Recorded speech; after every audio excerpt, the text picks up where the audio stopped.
मी तुमची शपथ घेऊन सांगतो, हे खोटं बोलणार नाही. जो गुन्हा, जी घटना तांत्रिक दृष्ट्या दाखवण्याचा प्रयत्न करताय, साहेब काही झालं तरी हरेल. हे आत्ताच नाही, गेल्या 5-6 महिन्यापासून माझ्यावर दबाव आणलेला. साहेबांना कल्पना आहे.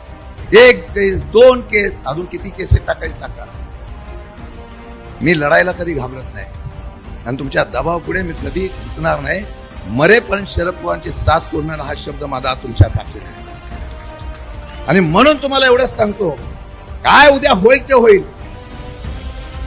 पण सगळेजण शरद पवार बना, सगळेजण राहुल गांधी बना, सगळेजण उद्धव ठाकरे बना, सगळेजण शशिकांत शिंदे बना.